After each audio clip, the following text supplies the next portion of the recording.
A Course in What? with Cynthia Morgan. Hi, course friends. Welcome to A Course in What? I'm Cynthia Morgan, and I will be reading and discussing the text of A Course in Miracles. And this is my very first podcast, and I'm so grateful that you've joined me today. I'd like to start off by briefly introducing myself.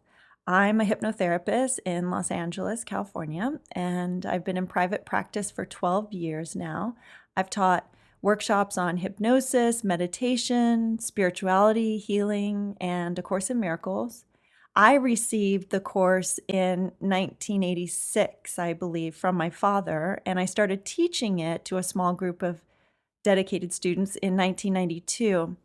And then in around 1996, I began writing a book on the course, which eventually became the book that just came out a few months ago that I wrote called You're Already Hypnotized, A Guide to Waking Up. And that's a blend of hypnotherapy and some of my experiences with my clients and understanding hypnosis and the unconscious mind, and the blend of A Course in Miracles principles as well. And you can find my book and over 40 hypnotherapy audio downloadable sessions on my website. There's a wide variety of topics there. And my website address is www.cynthiamorgan.us. And in terms of this podcast, in the last year or so, I've really been thinking about getting back to my roots of A Course in Miracles, because I've strayed a little bit. It's always in my mind, and it's always in the forefront of my consciousness every day. And but what's happened is with writing the book and seeing a lot of clients, and I got married this year and we moved, and I just strayed away from the course a little bit. And I love A Course in Miracles. I love to teach A Course in Miracles. And so I thought that this would be a great way to bring me back to A Course in Miracles and hopefully illuminate the text of A Course in Miracles for you as well. So it doesn't matter if you're a beginning student, if you don't know anything about A Course in Miracles, we're going to start from the beginning, or if you're an advanced teacher of A Course in Miracles, I hope that you find something helpful as well. And if you're familiar with A Course in Miracles, it's just a book, and it can be a lonely spiritual path. Sometimes I know I've felt very alone in my study and application of A Course in Miracles. And ultimately, it is a self-study program. You have to do the lessons. You have to apply them to your personal life. But it's really nice to have a community, or even just a friend who is studying the course that you can bounce ideas off of as well. And so I guess that's my contribution to the community of A Course in Miracles, or this podcast is my contribution to the community. I hope that you find something helpful in this podcast. And what I'm going to do is just read through the text and then discuss it. When I taught the class, what we would do is we would go around the room and each person would read a paragraph, and then we would discuss it afterwards. And I'm going to loosely base this podcast on that model. So I'll be reading a paragraph or two and then adding anything that I think might be helpful to you as well. And I certainly don't claim to be an expert on A Course in Miracles. If you have any questions or comments, be sure to email me through my website, or you can join my Facebook page, Cynthia Morgan Hypnotherapy. It's facebook.com/Cynthia Morgan Hypnotherapy. And I'd be happy to answer any questions or read your comments. So I want it to become even though I'm just sitting here doing this podcast, I would like it to become more of a community, and not just reach out to you, but have you reach out to me as well. So over the years, I've met a lot of people who are students of A Course in Miracles, and many of them, and maybe this includes you because it includes me as well, many people have done the workbook lessons, but they never read the text of the course. And I was the same way. It's, I think, a little easier to get through the workbook lessons than it is to understand and read the text, especially by yourself. And so I think I had probably done the workbook lessons twice before I even got to reading the text. And I've done the workbook lessons probably 4 or 5 times, and I've also read the text maybe twice. So I feel like if students have only done the workbook lessons, then they've really only done half of A Course in Miracles. And in order to become a serious student of the course, at some point you do have to read the text, I'm sorry to say. So hopefully this podcast will help you in that journey, and you can read along with me, or you could just listen to it as well. I'll share what I understand. And again, if it doesn't resonate with you, that's okay. I hope that it just helps in some way. So having said that, I guess we'll get started. And beforehand, I just want to dedicate this podcast to Dr. Kenneth Wapnick, who recently passed away, who is or was the foremost scholar on A Course in Miracles, and I considered him my spiritual teacher. So if you were lucky to know Kenneth Wapnick, then you'll be familiar with the way that I understand A Course in Miracles as well. So we're going to start by reading the preface, and the preface is really easy to read. It's broken up into 3 different parts: how it came, what it is, and what it says, referring to A Course in Miracles. And I'll start by reading the whole section of how it came and then discuss it, since it's not that long. Preface. This preface was written in 1977 in response to many requests for a brief introduction to A Course in Miracles.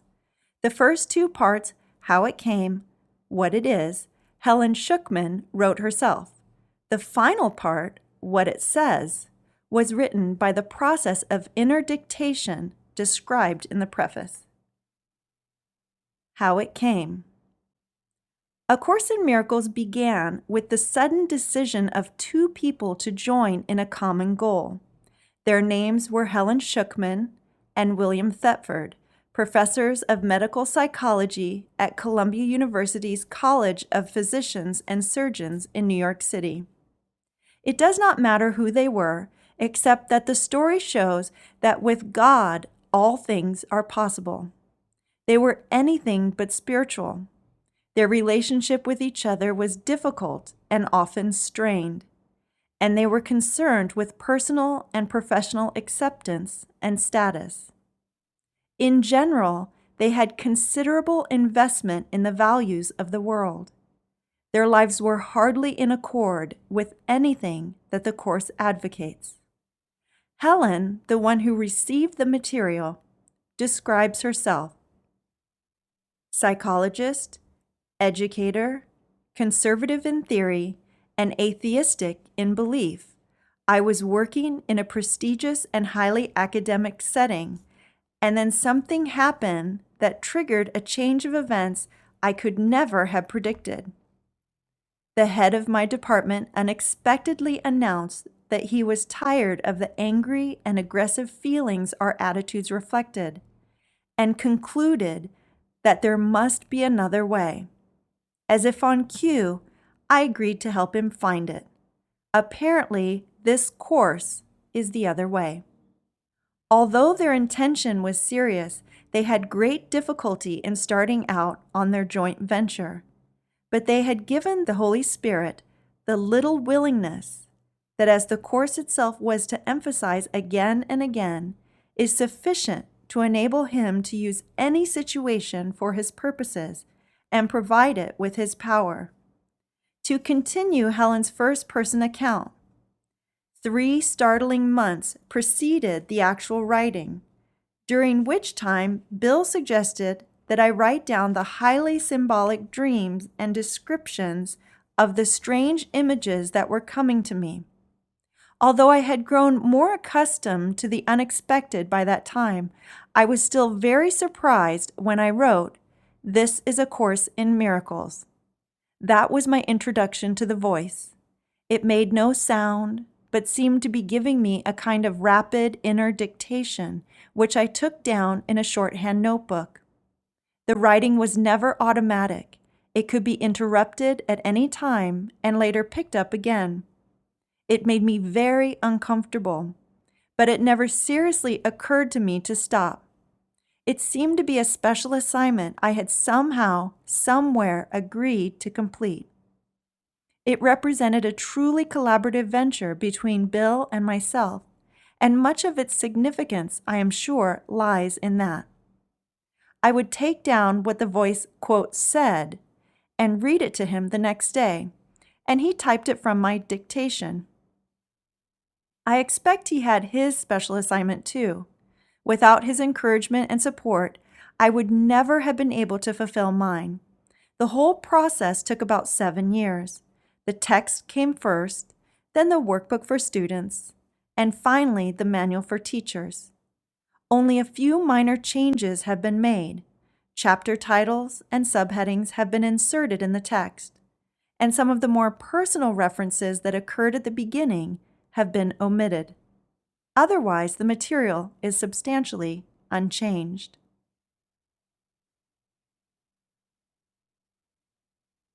The names of the collaborators in the recording of the course do not appear on the cover because the course can and should stand on its own.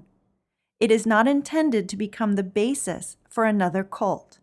Its only purpose is to provide a way in which some people will be able to find their own internal teacher. Okay, so if you're not familiar with the story of A Course in Miracles, it's a really interesting story. And the two key players are Helen Schucman and Bill Thetford. And Helen was 56 years old and Bill was 14 years younger. Helen was married to a man named Lewis, and Bill was gay and single. And Bill was Helen's boss. And they were on their way to a regular meeting with other university people and colleagues, and they were standing in New York City on a street corner waiting to hail a cab. And this is where this kind of fervent speech came from Bill when he was saying, I'm tired of the backstabbing. I'm tired of the way that we're relating to each other. And that's when he said, there must be another way. And I'm really determined to find this other way. And Helen was really surprised when she agreed to help him find this other way. Helen's parents were non-practicing Jews, and she had become an atheist. She had an interest in God when she was younger, but she said a prayer to God one day, and she believed that her prayer wasn't answered. And so she basically shut the door on all things God and became an atheist and became very scientific and became a great psychologist. And so she didn't have interest in any of this stuff. Bill, however, did have an interest in paranormal activity, etc., psychic phenomenon, and that kind of thing. And so what happened was, shortly after their collaborative decision to find this other way, Helen began having really strange experiences. She would have like these psychic experiences. She'd be sitting down on the subway next to somebody and be very in tune with what was going on with that person, would understand details of their life that from her conscious mind, she didn't understand how she knew those things. She would have vivid dreams at night, and as she would be like walking down the street the next day, this voice in her head would start to explain the dreams to her. And all of this really started to scare Helen. And she confided in Bill. She didn't tell her husband about these experiences, but she talked to Bill, whom she felt had an interest in this sort of thing, and she felt safe to talk to him. And he was very receptive to it. And but it really bothered Helen. And she, it should be noted that Helen was super smart, but she was also known to be obstinate. She could be very stubborn at times and highly opinionated and difficult for some people. So I can imagine with that personality, you would be embarrassed by some of these situations back then that were occurring. And this was around 1965, or it was actually in 1965. And so from there, Helen eventually checked herself in for like a psychiatric evaluation, and she came out with a clean bill of health. They couldn't find anything wrong with her. And so the voice became more and more consistent, more and more persistent.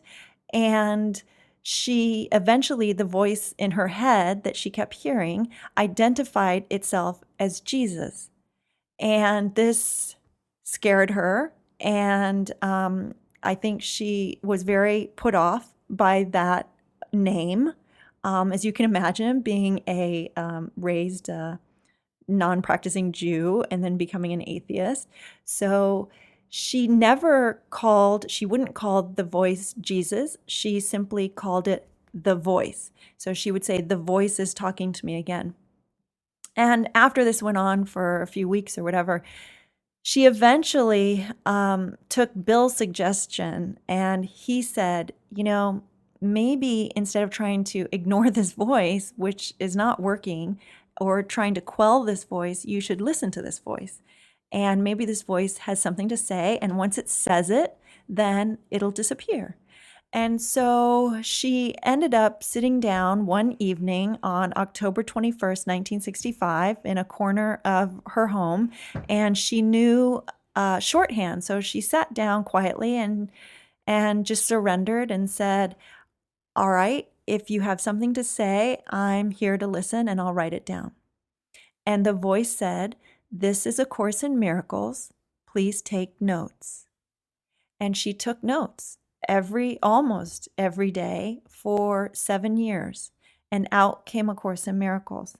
And she would take those notes the next morning to Bill secretly to work, and he would read them over and type them up. And after 7 years of this process, they had, I think it was 7 binders of information that eventually became A Course in Miracles. And they took their finished product to a priest, a friend of theirs who was a priest, and also to Hugh Lynn Casey. If you're familiar with Edgar Casey, that was Edgar Casey's son. And the priest thought it was super interesting, and he eventually showed it to a gentleman named Dr. Kenneth Wapnick, who was a psychologist, Jewish, but he was actually on his way to a monastery in Europe, raised in New York, like Helen, and he was going to spend months and months over in this monastery when he received A Course in Miracles. And he said, I don't really have time to look at this right now. It seems really interesting, but I'm leaving. I'm going to a monastery. And so he went to this monastery, and he said that this book just kept coming up in his consciousness and he couldn't let it go. And so he eventually came back and left the monastery and really became our foremost scholar, as I mentioned before, on A Course in Miracles. And in what I just read, when it said only a few minor changes have been made, chapter titles and subheadings have been inserted in the text, and some of the more personal references that occurred at the beginning have been omitted. That was really Kenneth Wapnick's input. And Kenneth was the perfect person to come together and really bring A Course in Miracles in a readable format to the masses. He helped make it more readable. He divided it up into chapters, and I know that he says that he didn't do anything without Helen, and without Helen checking in with the voice, with Jesus in her mind. And so they see it as a collaborative venture of helping just make this material more readable. And they certainly did, that's for sure. He understood the Course the most because it was his destiny. A Course in Miracles is a perfect blend of psychology and spirituality, and that is Kenneth Wapnick. He was a psychologist, and he was extremely spiritual, having been ready to give up his life to go into a monastery. And so he really was the perfect person to become our foremost scholar on A Course in Miracles. And we really lost a light when we lost Kenneth Wapnick a few months ago. However, he leaves behind copious materials on A Course in Miracles, books, recordings, videos, YouTube clips. You can go to YouTube and listen to Kenneth Wapnick speak about the Course. Eventually, Helen Eventually, Helen and Bill both studied A Course in Miracles, Bill more than Helen. Sometimes he would show up at these study groups that popped up over the years after A Course in Miracles became published, and he wouldn't even disclose who he was to the group, but he wanted to study it with other people.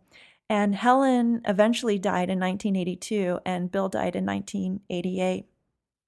And she really considered this her assignment, her destiny in life. And I'm sure Bill did too. But, she questioned the voice a lot.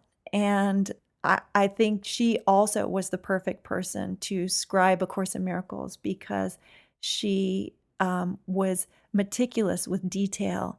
And she wouldn't, if something seemingly contradicted in her mind, she would call out Jesus, and she confronted the voice in her head a lot. So she really helped as well to format the course, bringing her love of Shakespeare to the course. She had asked that part of the course be written in iambic pentameter. The last half of the book, I believe, is written in perfect iambic pentameter, which is quite a feat.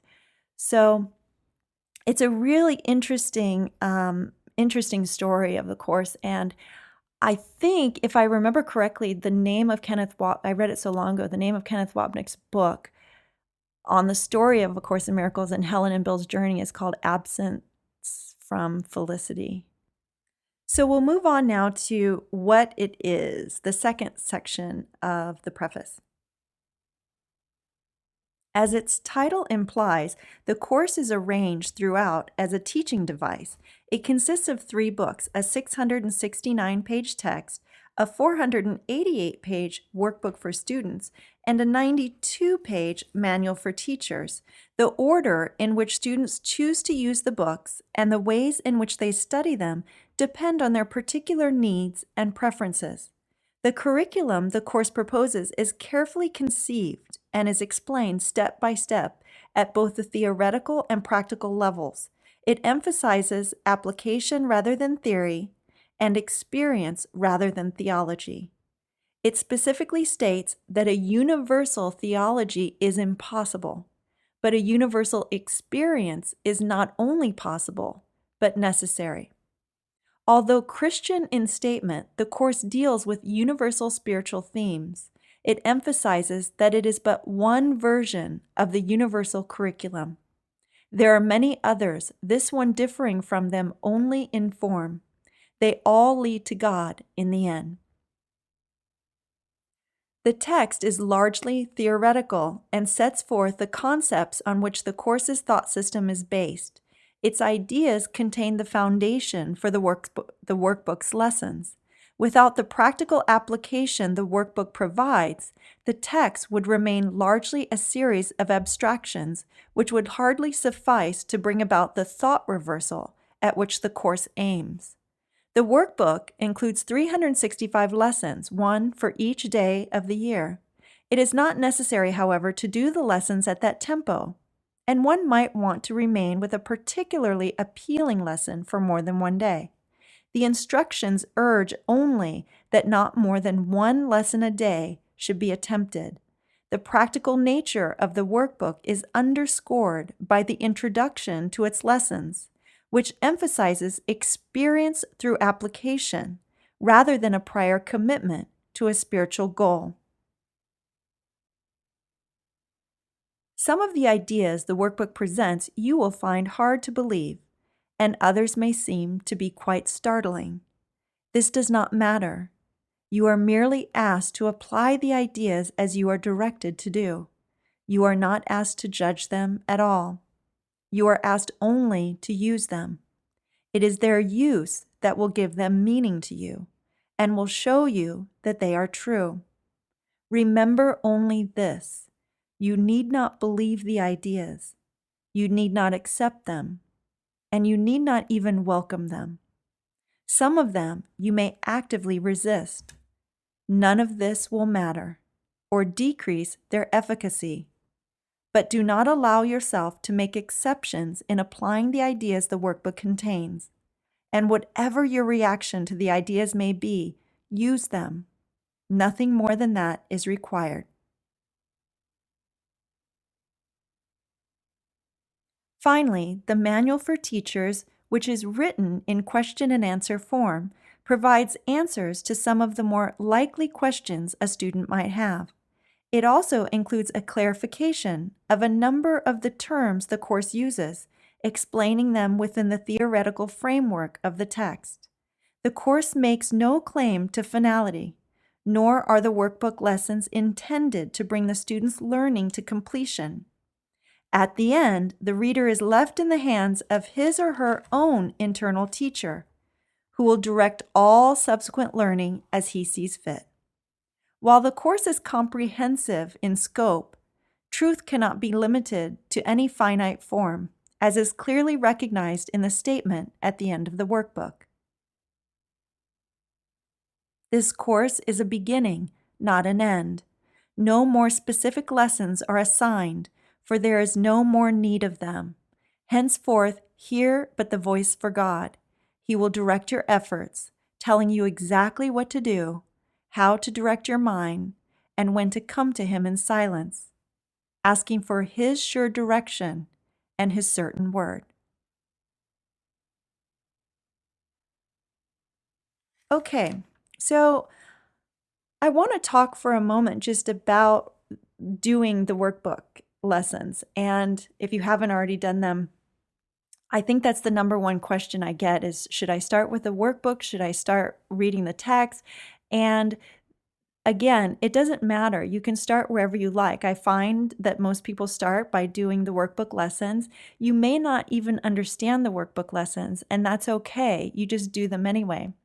It reminds me of, if you're familiar with Carlos Castaneda and his spiritual teacher, Don Juan Matus, and he had told Carlos as his mentor, he said, these exercises that I'm teaching you to do, you don't have to understand them and you don't have to believe in them. You just have to do them. And the Course is saying the same thing, that it's okay if you don't understand it completely. You probably won't. The Course is reversing your thought system. So it's unlike anything that's out there. The ideas may seem startling to you, but that's okay. You just continue to move forward.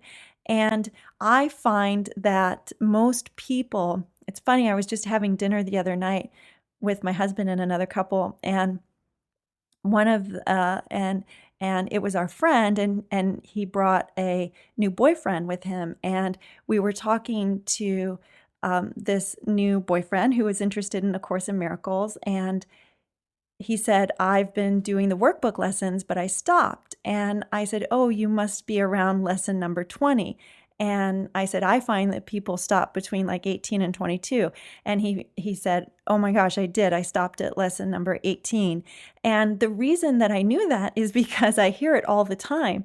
A Course in Miracles at around lesson 18, 19, 20, 21, it seems to ask, and I don't know why this is, but at that point, at that juncture, it seems to ask more than what our ego is willing to give. And maybe our ego starts to catch on to the goal of A Course in Miracles by that point, which is that it's the goal of the Course is to begin to undo your ego. And really the goal is peace, and peace is achieved through undoing that ego. And Kenneth Wapnick used to say that the workbook lessons are set up so that the first half of the workbook lessons are really about undoing your ego. And the second half of the lessons are about replacing that perception, a perception that is rooted in separation, and replacing that thought system with the thought system of the Holy Spirit or love, which is rooted in unity and joining. And so most people have a hard time getting through the first half of those lessons. So I often say to people, and he said the same thing to me. He said, should I start over? I think I'm going to start over. And I told him, that's really just an ego trick to keep you from ever getting through the entire workbook lesson. So if you're stuck and you are listening to this podcast and you haven't, let's say you stopped at lesson 50 and you haven't picked it up in 6 months, you don't even remember the first 50 lessons, I would encourage you to move on to lesson 51. Don't keep starting over because you'll never finish. And so it's a little insidious ego trick that keeps us stuck. What I love about A Course in Miracles is that what I just read here is that it says there are many others, meaning many other paths, this one differing from them only in form. They all lead to God in the end. A Course in Miracles is a very humble path. It doesn't claim to be the only way. It just claims to be a way. And it's funny because after Helen Schucman finished scribing A Course in Miracles, and she was a very highly academic woman, and after she finished scribing it, it was said that she exclaimed, "Finally, a spiritual path for the intellectual." And I think there's some truth in that. I think people who process spirituality through their thinking mind are attracted to A Course in Miracles. But again, it attracts its readers, its students, for many different reasons, that just being one of them. Let's see. Oh, when it talks about a manual for teachers, that kind of is a strange word because it sounds like a manual for teachers, that you have to go out and start teaching A Course in Miracles and proselytizing, standing at a podium or trying to convert people. And that couldn't be farther from the truth. And A Course in Miracles is a lot of these words, you'll find a lot of the Christian language in the Course means something completely different than traditional Christian language. And when it says teachers, to teach in A Course in Miracles is to demonstrate. And it just means it's a manual for demonstrating the principles in the world. And a manual for teachers came about because after Helen finished scribing the workbook and the text, she had a lot of questions about practicing it and living it, and what does this mean in terms of past lives, or what does it mean, how many people does it take to save the world, that sort of thing. And so he answered these, and they just put it into the section called Manual for Teachers. So anyway, I want to encourage you, if you haven't begun doing the lessons of A Course in Miracles, to start with lesson 1. If you've done the lessons already, I would say try to do them again, because it really deepens your understanding the second time around. And don't put any time constraints on yourself. I know very few people who did A Course in Miracles in 365 days. The first time I did the lessons of A Course in Miracles, it took me 3.5 years.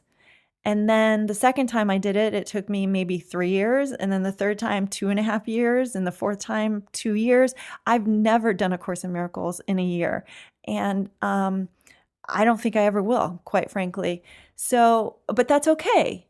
You just do it at your own pace and in your own time.